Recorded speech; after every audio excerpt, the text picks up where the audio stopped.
Princess Elara and the Realms Beyond the Stars Part 2. The whisper of the cosmos years passed since Queen Elara restored the crown of Lumina.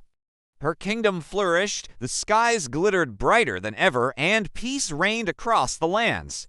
But one quiet night, while standing on her tower, Elara noticed something unsettling. The stars themselves were trembling, as if they were afraid. A soft, haunting whisper echoed through the wind. "Elara, the stars are not safe."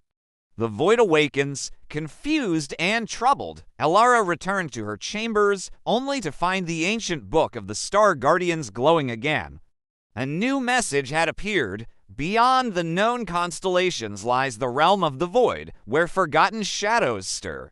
Only the heart of the queen may seal it forever.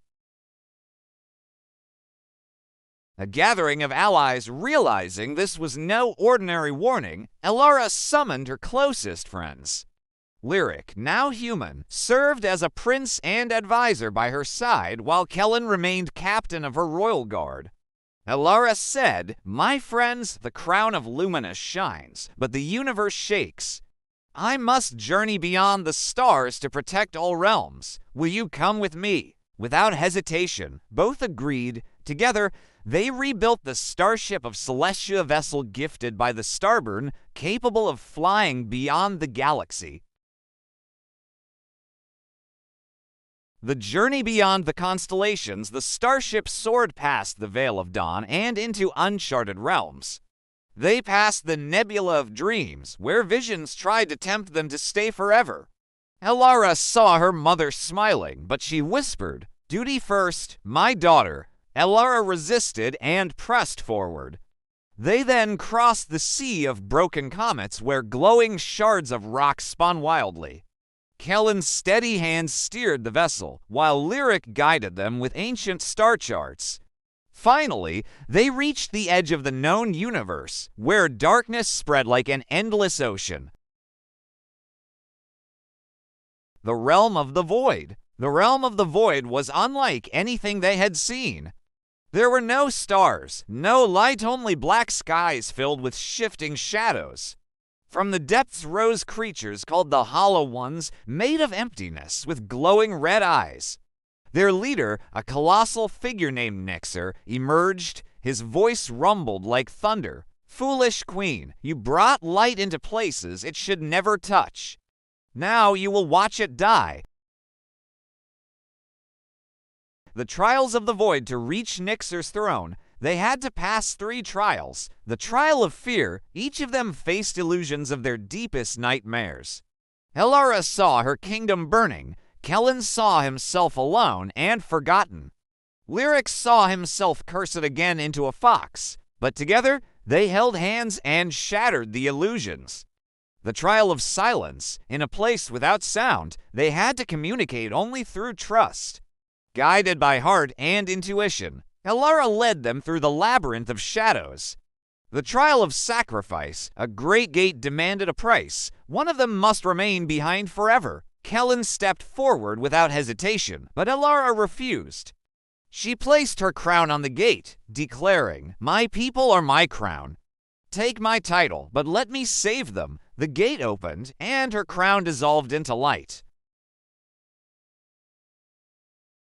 The battle of eternal night. They finally reached Nixer's throne, a vast black citadel surrounded by collapsing stars. The Hollow Ones attacked in waves. Kellen's arrows became streaks of light. Lyric wielded a sword of silver fire, and Elara used the key of Celestia to unleash radiant shields.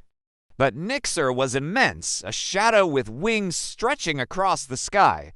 His voice shook worlds. "The stars are fragile. The void is eternal." Elara stood tall and answered, "Even in eternal night, one spark can light the way." She unleashed the light of her heart once more, but this time it wasn't enough. The void began consuming even her power. The heart of the queen in her moment of despair. Elara remembered the words from the book. Only the heart of the queen may seal it forever. She realized the truth. Her own life was the final key. She turned to Lyric and Kellen. "If I give myself, the void will be sealed. Protect Lumina for me. Tears filled their eyes, but they nodded. Elara walked forward, lifted her hands, and released her very soul. A blinding wave of light erupted, spreading across the realm of the void. The Hollow Ones screamed and vanished. Nixer was consumed, and stars returned to the black skies. The return when the light faded, Elara was gone. Only a single glowing star remained where she had stood, the Star of Elara. It rose high into the heavens, joining the crown of Lumina as its brightest jewel. Lyric and Kellen returned to Lumina with heavy hearts, but told the people, "Your queen is gone, but she watches over us forever in the sky." The kingdom mourned, but at night, when people looked up, they saw the Star of Elara shining above them, stronger than any other. The legacy of Elara generations passed, and stories of Queen Elara spread across worlds and galaxies.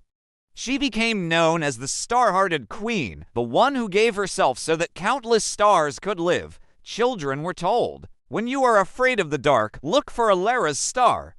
She will guide you." And so her light never faded, for the bravest hearts shine beyond time itself. Moral: sometimes the greatest gift a leader can give is sacrifice. True queens and kings live not for themselves, but for the light they leave behind.